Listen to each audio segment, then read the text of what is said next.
What's happening, everybody, and welcome back to the Chaplaincy on the Go podcast. I'm your host, Josh Zorhoff, and I am a teaching pastor and a therapist in the West Michigan area. And this podcast is brought to you by the fearless family of churches. We're continuing on in our conversation on grief and loss, part 2 of infant loss and grief with Chris and Julie Reuschel, the founders of an organization called Faith 45. And last episode, Chris and Julie shared with us their journey through infant loss. 2 very specific and real instances where they wrestled through the reality of losing a child. And as we talked about, over 1 in 4 women experience infant loss in some way. And that means 1 in 4 families.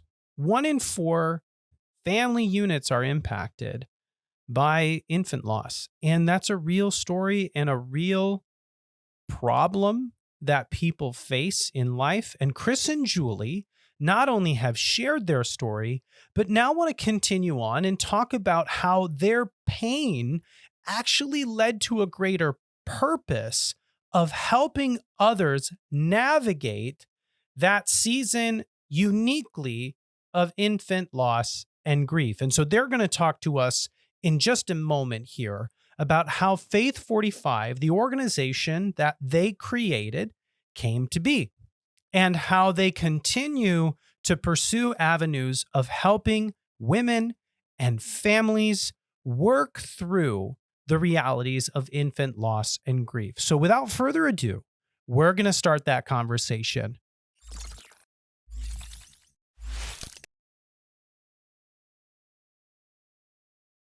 How much of Esther's passing triggered Faith's passing for you guys? So much. I mean, it was 2 years after, 2.5 years. With Elliot in between. Yeah, we had one in between. You're like, we're good, we're in the clear? Oh, yeah. Yep. I'd go get him, but...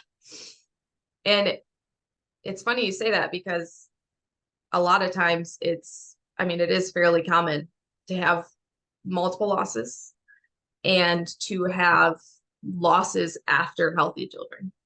You don't really think about that, as you shouldn't. I mean, you really don't want to think about that, but it is fairly common. But yeah, it was very triggering. I mean, yeah, you're brought right back to all that grief. Like, God, we just did this. And for us, it was like months after we started Faith 45.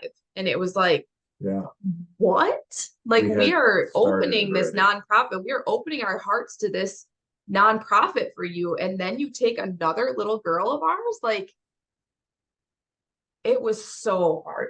I mean, yeah. It was so hard. And it being the same nurses and doctor and everyone. Yeah. Like walking through the whole thing all over again. Yeah. The whole thing. And doctors and nurses that had walked with us through our child that's here with us now, so they've walked through it 5 times with us now. So they're like family to us. Yeah. We send them a Christmas card. Yeah. But, they're fantastic, but it also is very hard. I'm sure for them too, but to be in that room and yeah, it was very triggering. Yeah. Tell me a little bit about Faith 45. And obviously it's faith, it's the 45 minutes.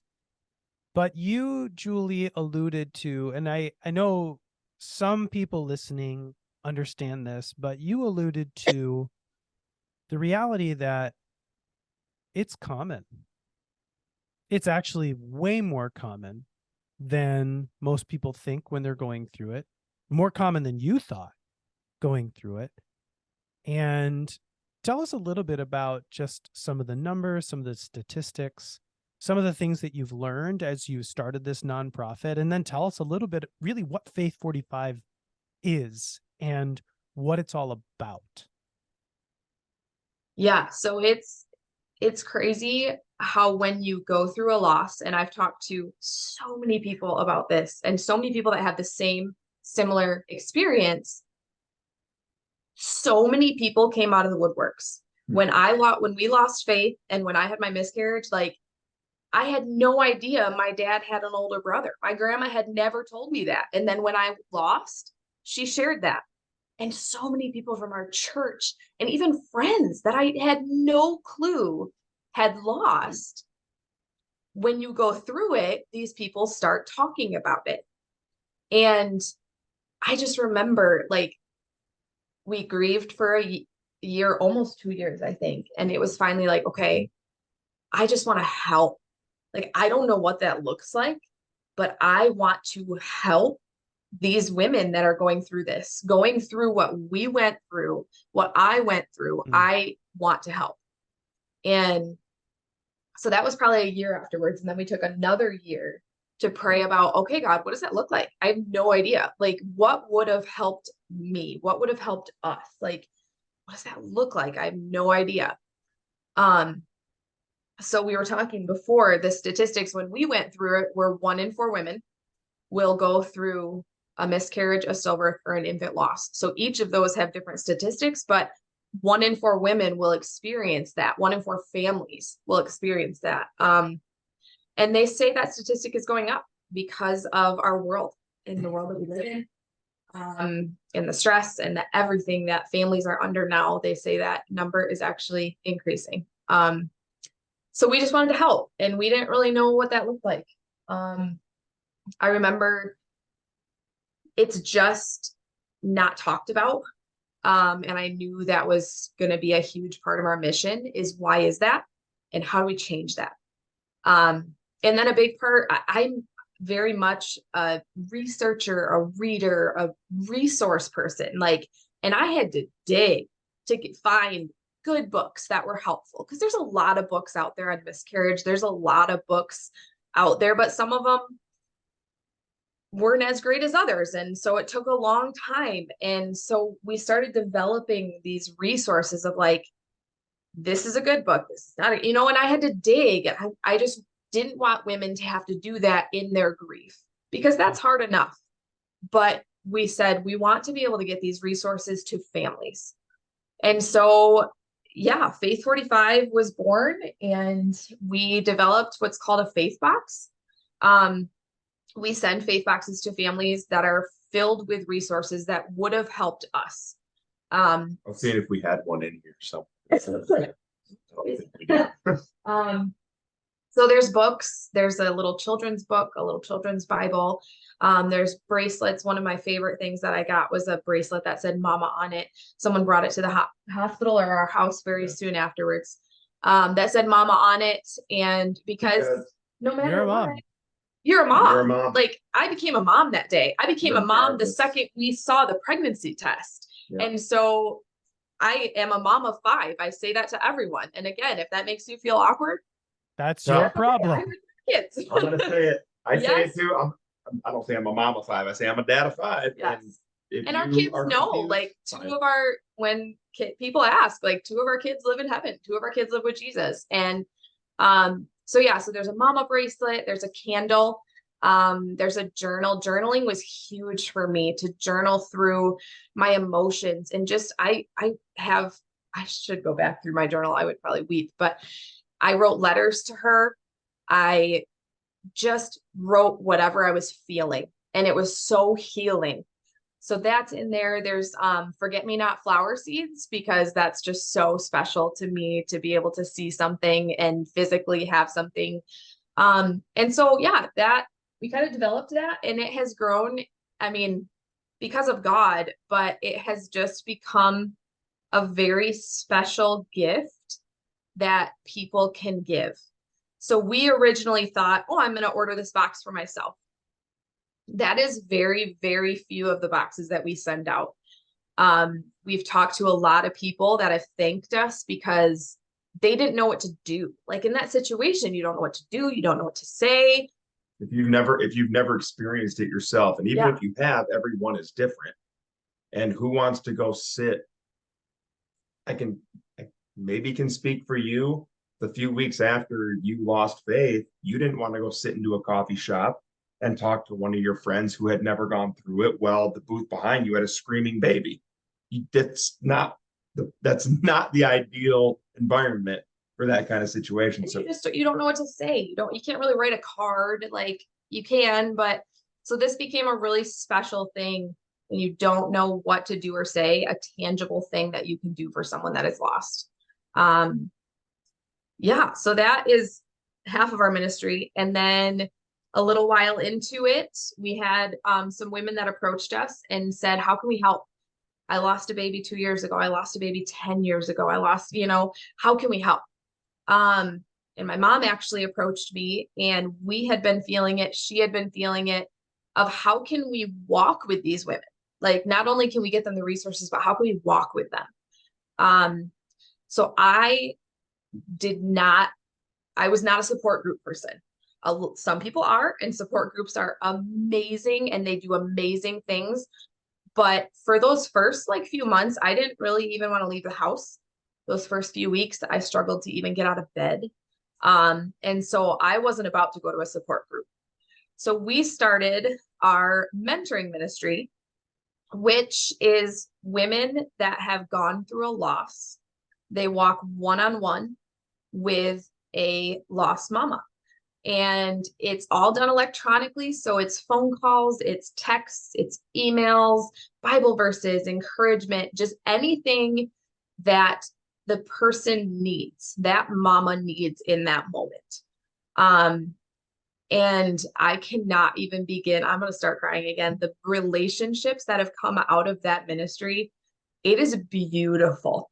Like, I never expected the relationships that have come from it, and just the amazing stories that I could tell you that have come from that ministry that are God orchestrated, for sure, that are just incredible. It's beautiful. There are mentors celebrating births of new children after they've gone through the loss. Like, they got paired up after the loss, and now they're celebrating together.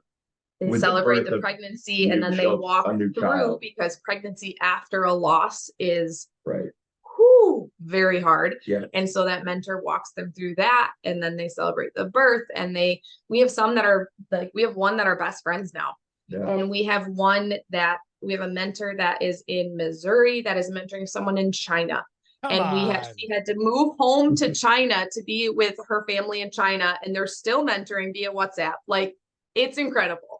It's beautiful. And I never anticipated that. I just didn't know what the ministry would become and look like. And it's just awesome. It's because it's so personal. It's one-on-one. It's just what you need in that moment. Because like he said, going to a coffee shop, even if it's your best friend or your sister, there are certain things that you can't talk to unless it's someone that's been there.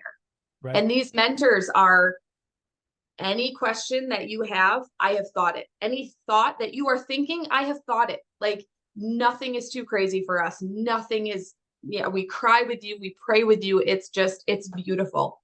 So that's Faith 45. That's what we do. And we want to just help. That's what I always say, however we can, whether it's, even if it's not one of those two things, however we can, we just want to help. That is amazing. I have so many thoughts. I wrote down a couple of things here, just kind of one. The first thing, I guess, is, why do you think it isn't talked about? Why do you think? I will speak from my perspective. At the beginning, it has since been worked out, but at the beginning, I thought I did something wrong that caused faith not to live. I thought I committed some sin or lied about something or did X, Y, and Z that God said, all right, I will take this child from you. So shame. I think a lot of it is shame. That's not how God doesn't work that way. But at the beginning, I thought I went through a few days, months that I was like, what did I do? You know? But that's pretty normal. I mean, at some point you go through, okay, medically can't explain it.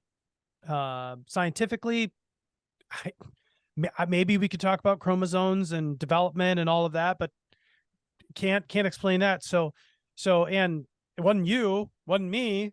It wasn't latent in our genes. So at the end of the day, it must have been God.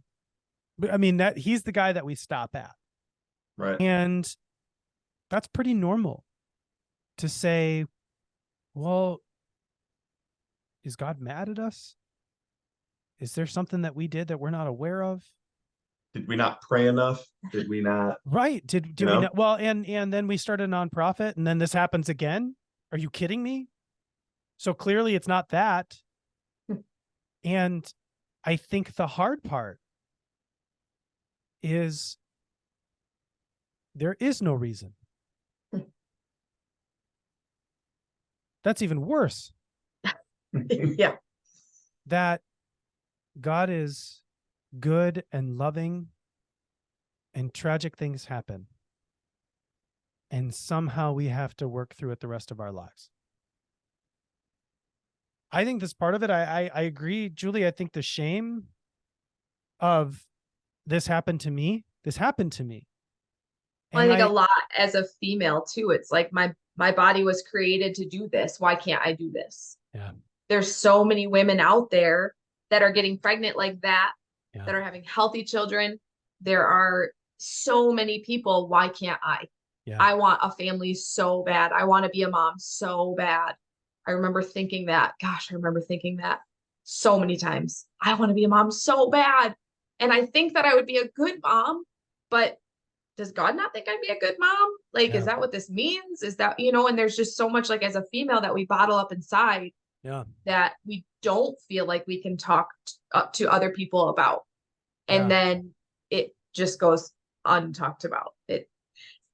Yeah, so Kurt Thompson, who's a psychiatrist and he's an author, wrote a book on shame and another book on desire. And I'm listening to some of this stuff right now on Audible. But in his book on shame, he says that shame is what the devil uses to keep us from experiencing the goodness of God.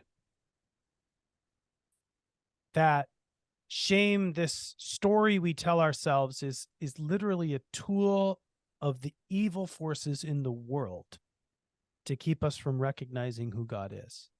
And he also says, which this is fascinating, this neuroscience proves this. This is scientifically proven that the only way to recover from shame and trauma is in the context of a safe and confessing community. So here's what's wild to me. That the trauma that these families go through is overwhelming and on their own something that they cannot overcome. But by having someone who is safe that they can share exactly what they're going through with, they can heal. Well, and that's what we thought about. Like, we had those people to talk to. I had good friends that stepped in that are like sisters to me now. And I had those support people. But what if you don't? What if you don't have those people? We want to be those people. We want you to know that we are there, that there is someone there that you can talk to. And we're not a friend, a relative, a neighbor, a cousin. No one needs to know you're talking to somebody. But like you just said, you have to talk to someone. Yeah, I think Gosh, I probably called you 4 times a month during that time in my life. I just needed to talk. 4 seems a little. 4 Maybe more. 4 Okay. seems maybe a week. Maybe Yeah, right. You've gotta get it out. And so that's, we've got the what was it, Minnesota, Missouri, and China. Like, it's just someone who share a common unfortunate bond who can talk to each other. Yeah. It's I like what you said, Chris. Everybody doesn't have to know everything, but someone does. Someone should know everything, and it should be more than just you. And that's the point. And it should be more, sorry to interrupt you. No, you're the expert. It should be more than just your spouse too. We learned that. Oh yes. We journeyed through that. Yeah, tell us about that a little bit. We journeyed through it very differently. Yeah. Men and women were a little different. Gosh, I remember the day we came home. We talked about the day in Grand Rapids, 20 week, found out she was really sick. We came home. He was just missing. I was like, where did he go? Like, I am weeping. And she is inside with all of her family. I was with my mom and her sisters. Entire and stuff. family was in the living room. Yeah, I remember I came over. And yeah. I was. Did you find him in the backyard? He was in the backyard weeding. He was weeding our garden. I know. I sat with him for a little bit. And I was like, what are you doing? I am inside trying to process this and you're outside. Like, what are you doing? And later we talked about it and it's like, that is how he was processing. That's how he was grieving. That's how he was dealing. That's how he was like, I don't even know how to say it, processing.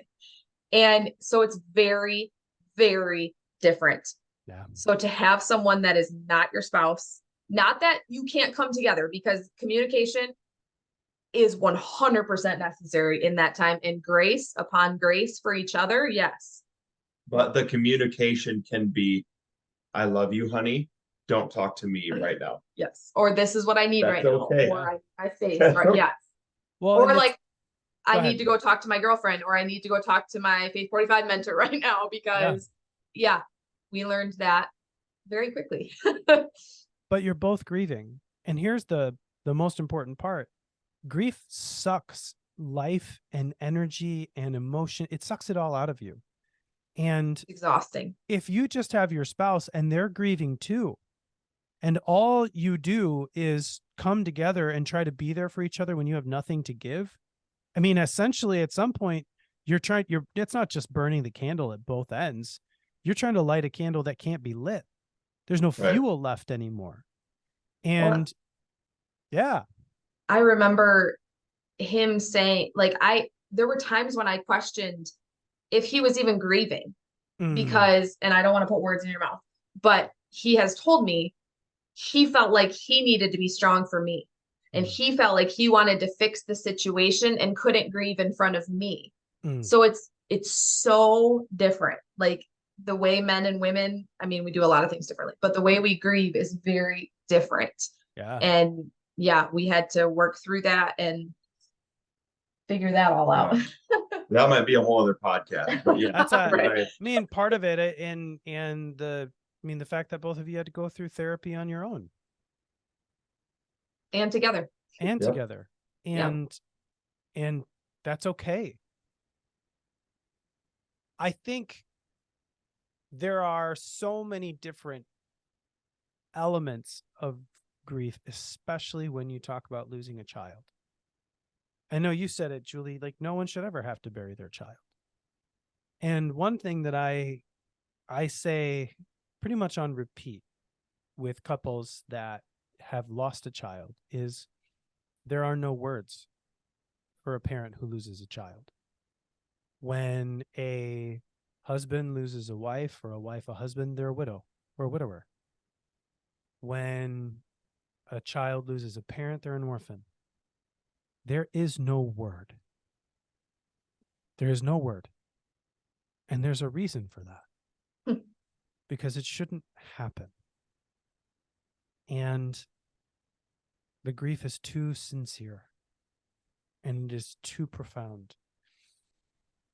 And that's why we need people. That's why we need people around us. We need a community to journey with us. We need people who get it, who know when not to say something and know what not to say. Because let's be honest, and that's another podcast, Chris. We could have a whole episode of all of the things that you shouldn't say. Yeah. We could, Just don't say anything. yeah, if you, don't. I don't know. I don't know if that might be a Netflix special. That might take a while.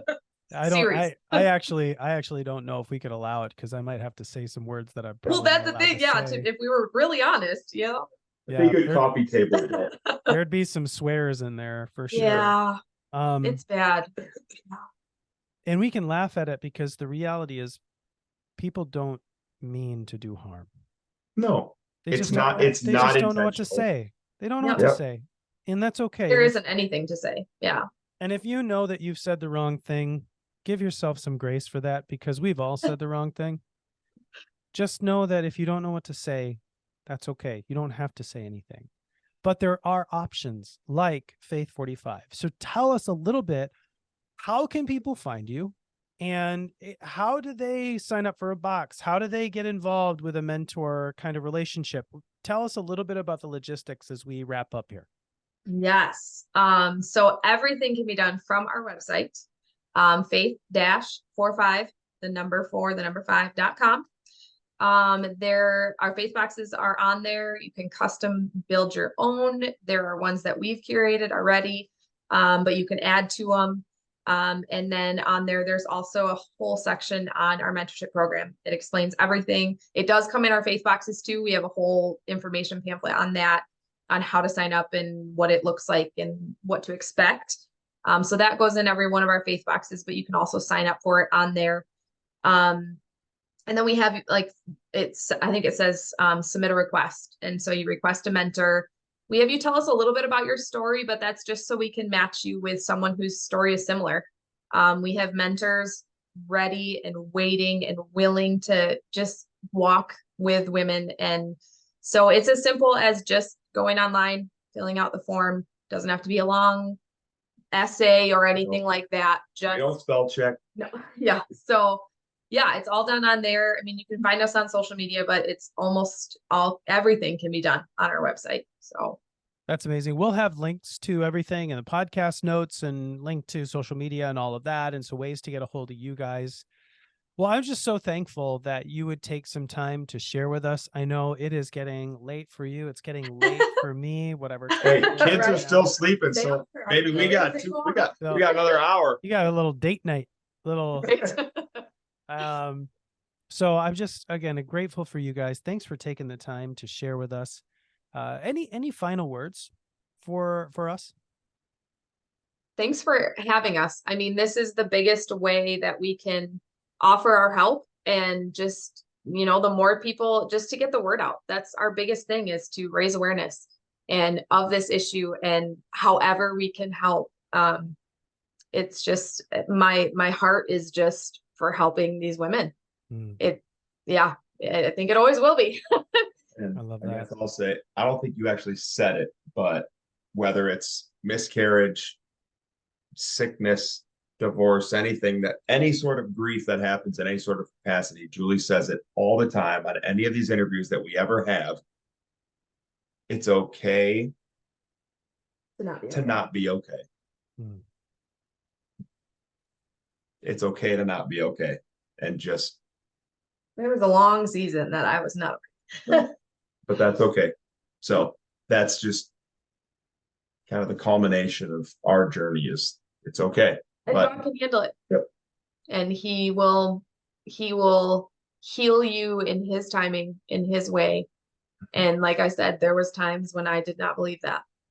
And there was times when my faith was not there. And that's where I think we carry each other. And as a community, I think that's where we carry each other through those times. And, but God's okay with that. And he knows it's coming, and he knows how you're going to get through it, and he will carry you through it. And he sure carried us through it. I would not be here without it. Nope. Sure wouldn't. It's okay not to be okay. God can handle it, and you don't have to go through it alone. That is a great way to end our time together, guys. Yes. Thank you so much. Thank you. Thanks, Jeff.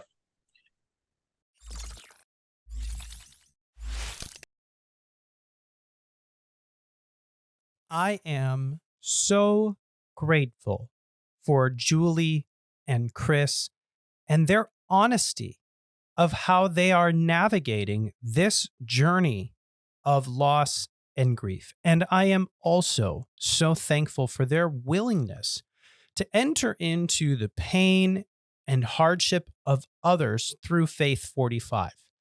If you're interested in learning more about Faith 45, there is a link to their website in our podcast notes, but there is also a way for you to just go to their website, faith-45.com, and you can get more information about what they do, the faith boxes that they create, how to help support the ministry that they have in some way. And if you know someone who has recently gone through infant loss and they're going through a season of grief, maybe share this podcast with them. Maybe point them to Faith 45. Maybe get them a box. There are lots of ways that you can come alongside individuals who are going through a season of infant loss and grief. And if you listening right now are in that season, whenever that season started and however long it's been for you, you're not alone. There are others like Julie and Chris who are willing to sit and listen and share with you. And that's what Faith 45 is all about. In fact, that's what this podcast is all about. It's an opportunity to say you are not alone in your loss and grief. And though it is unique to you, it is a universal experience. And so if you would like some help navigating a season of grief, we'd love for you to reach out to chaplaincy@fearlessfollower.org or go to our website, fearlesschaplaincy.org, and we would be delighted to connect with you, perhaps connect with your business or your place of work, and help to bring some awareness to loss and grief or other areas of mental health. The reality is, if you're going through something, don't go through it alone. We weren't made to do that, and we want to help. So as we continue on in this conversation of loss and grief, we're going to interview another friend of mine in the next coming episodes. His name is Terry, and he has a very unique perspective on loss and grief. He's going to talk to us about suicidal loss and grief. 4 years ago, almost 5 now, Terry lost his wife in her battle to depression. And he's going to share what he's learned over the last 4.5, almost 5 years of navigating the loss of a loved one to depression and suicide. And so it's going to be a little heavy, but it's also going to be really hopeful. And I'm looking forward to learning along with you as Terry shares what he has learned in his journey of loss and grief. We'll see you next time.